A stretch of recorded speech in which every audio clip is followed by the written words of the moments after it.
नमस्कार, स्वागत है आप सभी का। आप देख रहे हैं एबी24। मैं हूं आपके साथ श्रवण तंबोली।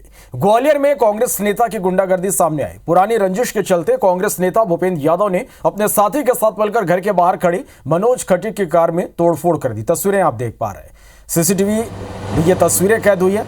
कार मालिक की शिकायत पर कांग्रेस नेता और उसके साथी पर मामला दर्ज किया गया। बता दें कि न्यू रेलवे कॉलोनी में रहने वाले कांग्रेस नेता भूपेंद्र की पड़ोस में रहने वाले मनोज से दोस्ती थी। कुछ दिन पहले दोनों के बीच किसी बात को लेकर विवाद हो गया। इसी कारण भूपेंद्र अपने साथी अहमद को जान से मारने की धमकी भी दी। एक मुमताज एवं एक लाला हैं जिनसे विवाद हो गया था। उन्होंने अपनी गाड़ी एक बगल वाले के बगल में खड़ी कर दी थी, जिसको इन लोगों ने जाके गाड़ी में तोड़फोड़ कर रहे हैं और लात घुसे मतलब गाड़ी में मार रहे हैं और उन गाली को स्वीकार दिख रहे हैं और चांटा मारते हुए भी ऐसा दिख रहा है। इसमें एफआईआर दर्ज करके विवेचना की जा रही है।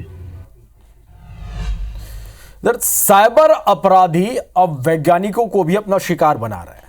जी हाँ, दरअसल इंदौर के आरआर कैट के सीनियर वैज्ञानिक के पास आरोपियों ने सीबीआई और दिल्ली क्राइम ब्रांच का अधिकारी बनकर फोन किया। एक अफसर ने डराते हुए कहा कि आपके खिलाफ एक शिकायत रजिस्टर हुई है। वैज्ञानिक को यह बताया गया कि उनके नाम से जारी सिम कार्ड से गैर कानूनी विज्ञापन और महिला उत्पीड़न संबंधी एमएमएस भेजे जा रहे हैं।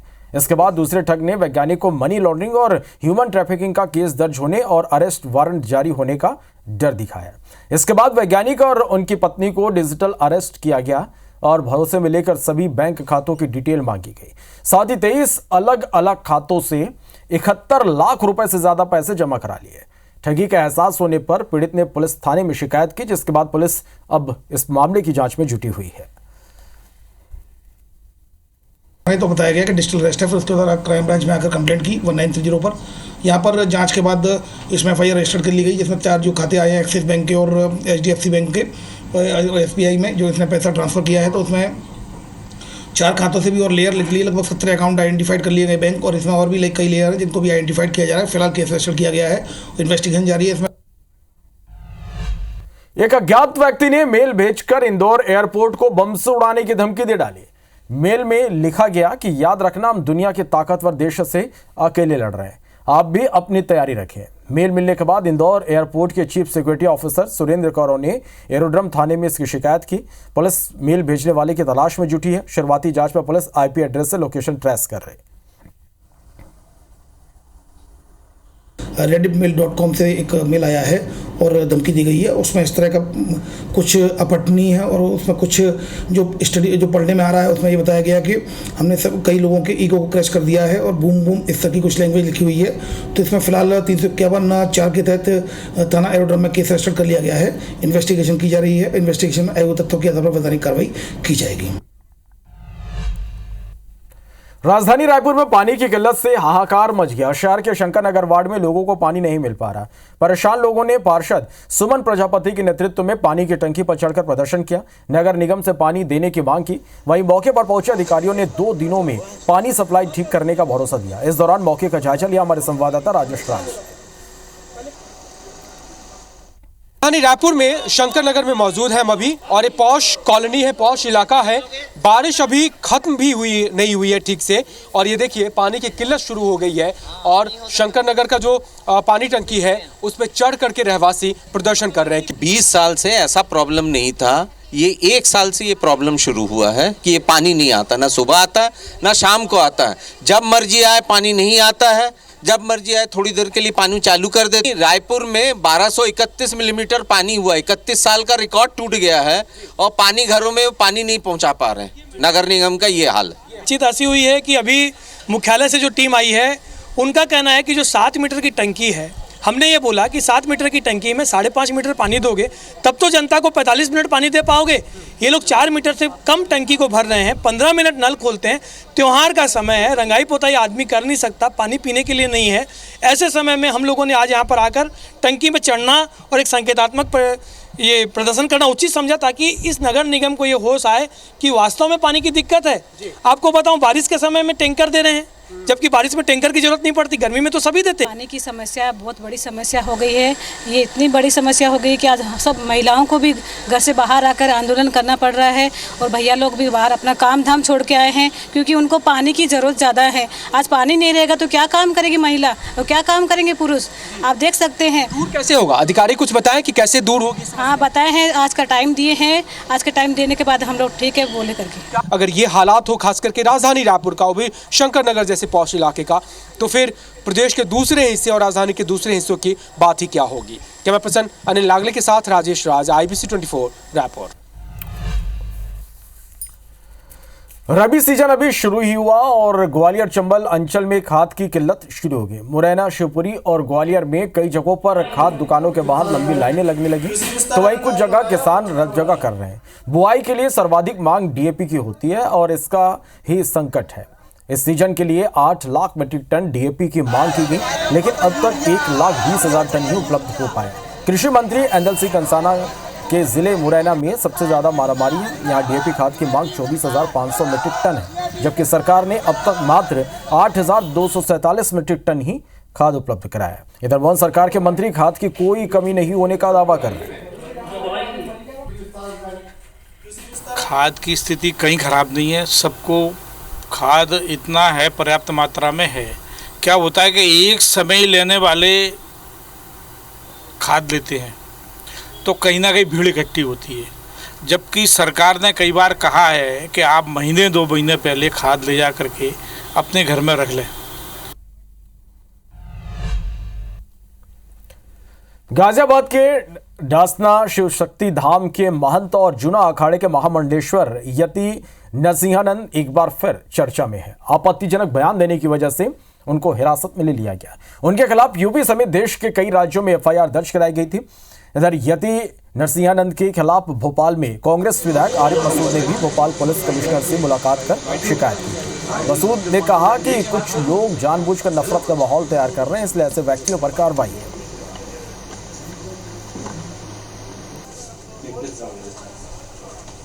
हमारे नबी के बारे में बार बार ये प्रायोजित ढंग से नफरत फैलाने का काम किया जा रहा है और जहाँ तक मैं समझता हूँ कि किया नहीं जा रहा, इसको कराया जा रहा है। और फ़ायदा ये उठाते हैं कि एक आध मुकदमा दर्ज होता है और एक मुकदमा छोटी सी धाराओं में दर्ज होने के बाद उनको फ्रीडम दिया जाता है, गिरफ्तारियाँ नहीं होती हैं। और जब गिरफ्तारियाँ नहीं होती हैं और कोई सख्त एक्शन नहीं होता तो दोबारा उनकी हिम्मत बढ़ती है और वो इस तरह का प्रचार करते हैं। केंद्रीय मंत्री ज्योतिरादित्य सिंधिया ग्वालियर के 3 दिवसीय दौरे पर हैं और इस दौरान वे आज एक कार्यक्रम में भावुक दिखे। सिंधिया ने कहा कि अगले 50 साल तक मैं रहूं या ना रहूं, लेकिन शहर का विकास जारी रहेगा। जितना आधुनिक दिल्ली का स्टेशन है, उतना ही अत्याधुनिक रेलवे ग्वालियर का रेलवे स्टेशन भी होगा। बता दें कि जिला चिकित्सालय के मुरार परिसर में केंद्रीय मंत्री सिंधिया ने पूर्व केंद्रीय मंत्री स्वर्गीय माधवराव सिंधिया की प्रतिमा पर का अनावरण किया। साथ ही स्वर्गीय सिंधिया की स्मृति में उन्होंने शमी का पौधा लगाया। इस दौरान वो भावुक नजर आए। अगले 50 साल तक मैं रहूं या न रहूं, डिमांड का कोई प्रॉब्लम ग्वालियर में नहीं रहेगा। जितनी आधुनिक दिल्ली की स्टेशन है, अगले 50 साल के लिए कोई कठिनाई नहीं होगी ग्वालियर की जनता की।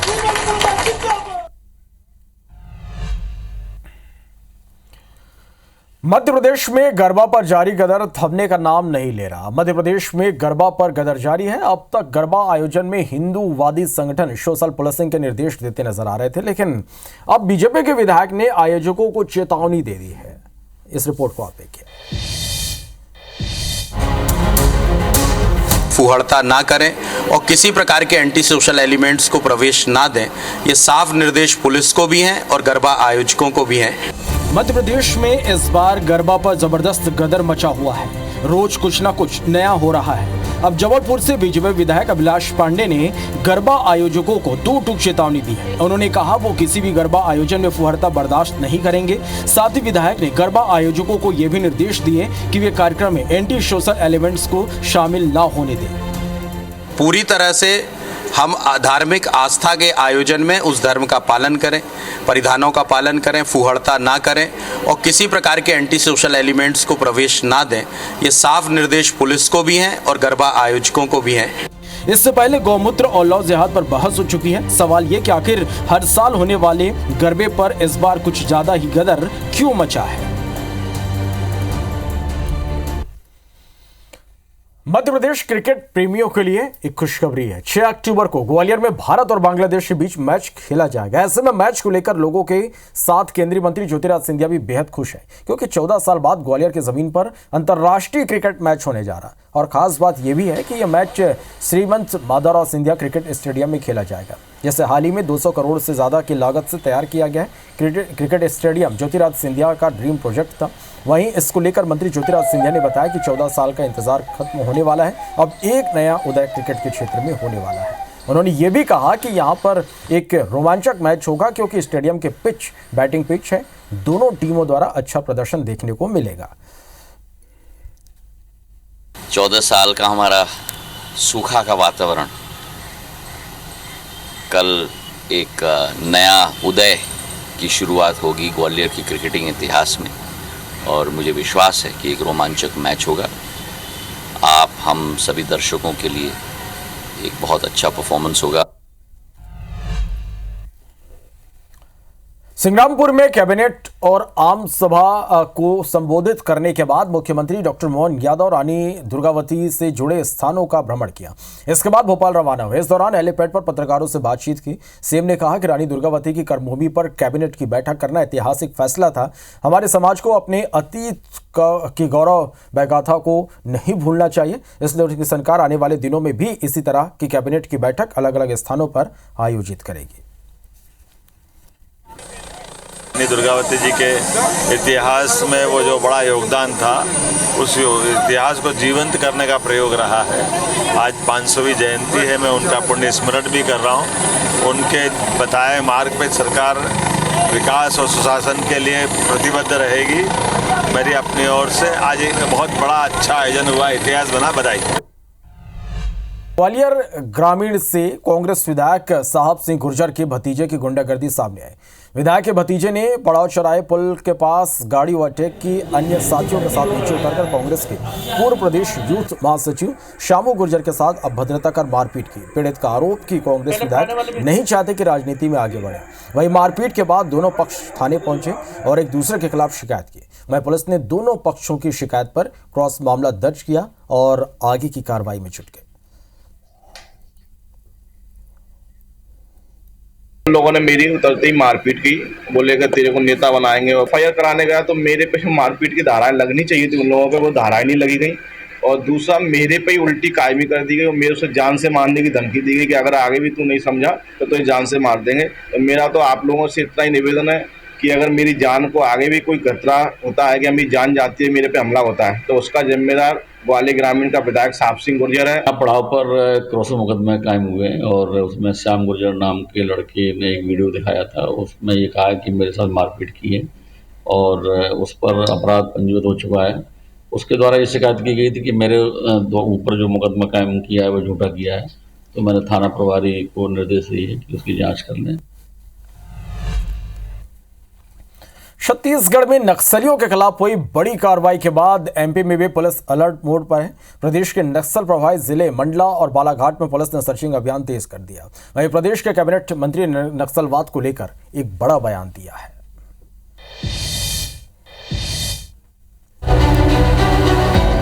छत्तीसगढ़ में शुक्रवार को अब तक के सबसे बड़े एंटी नक्सल ऑपरेशन को अंजाम दिया गया है। दंतेवाड़ा नारायणपुर जिले के बॉर्डर पर जवानों ने मुठभेड़ में 31 नक्सलियों को मार गिराया।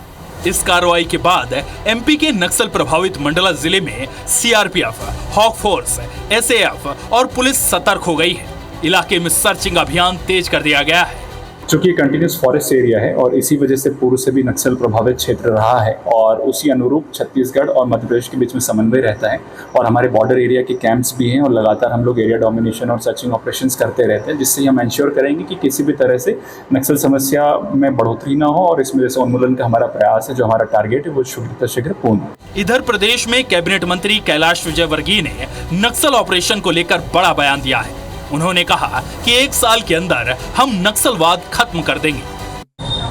जब भारतीय जनता पार्टी की सरकार आई थी तो नक्सलवादियों की संख्या 5000 से ऊपर थी। कुछ गिरफ्तार हुए, कुछ सरेंडर हुए और कुछ मार दिए गए। अभी ज़्यादा से ज़्यादा 1000-1200 नक्सलवादी बचे होंगे। मुझे लगता है कि उसमें से सरकार जिस तरीके से कार्रवाई कर रही है, लोग सरेंडर होने के लिए भी तैयार हैं और हो सकता है कि नक्सलवाद आने वाले 2-3 साल में खत्म हो। बता दें कि बालाघाट और मंडला छत्तीसगढ़ की सीमा से सटे हुए हैं, जहां नक्सली ज्यादातर कार्रवाई के बाद छिप जाते हैं। ऐसे में एमपी पुलिस भी चौकस है। कैबिनेट बैठक में शामिल होने दमोह के सिंग्रामपुर पहुंची नगरीय विकास मंत्री प्रतिमा बागरी ने विपक्ष पर तीखा हमला बोला। प्रतिमा ने कहा कि विपक्ष के पास मुद्दे नहीं है, इसलिए ट्रोल करने का काम करती है, जबकि बीजेपी ने महिला सशक्तिकरण के लिए काम किया। महिलाओं को हर क्षेत्र में सशक्त बनाने ठोस कदम उठाए गए। कुछ भी कर सकते हैं वो, जो है आलू से सोना भी बना सकते हैं, तो वो फैक्ट्री भी खोल सकते हैं जलेबी की। अब उन्हें चीज़ों की अभी जानकारी नहीं कि कौन सी चीज़ कैसे बनती है और कैसे पहले हरी मिर्ची होती है कि पहले लाल मिर्ची होती है, ये सब जानकारी का अभाव है। तो उनके वक्तव्य पे कुछ कहना, टिप्पणी देना अपने आप में। एमपी की राजधानी में बारिश के दौरान खराब हुई सड़कों की मरम्मत और नई सड़कों के निर्माण को लेकर अब शहर सरकार सख्त तेवर में है। ठेकेदारों की मनमानी पर रोक लगाने के लिए नगर निगम ने डामर के बिलों को जमा करना अनिवार्य कर दिया। वहीं शर्त रखी कि डामर सिर्फ भारत सरकार की ऑयल कंपनियां बीपीसीएल और एचपीसीएल से ही खरीदा गया हो, तभी ठेकेदार को भुगतान किया जाएगा। शर्त नहीं मानने वाले ठेकेदार पर ब्लैकलिस्टेड की कार्रवाई होगी। बता दें कि बारिश के कारण राजधानी की सड़कों की हालत जर्जर हो गई है, इससे वाहन चालकों को परेशानी हो रही है। वहीं सड़क पर मौजूद गड्ढों के कारण आए दिन हादसे हो रहे हैं। सड़क निर्माण के दौरान ठेकेदार गुणवत्ताहीन डामर का इस्तेमाल करते थे, जिससे सड़कों में जल्द गड्ढे होने लगते थे। इसी कारण नगर निगम ने इस बार ठेकेदारों के लिए नया नियम लागू कर दिया है।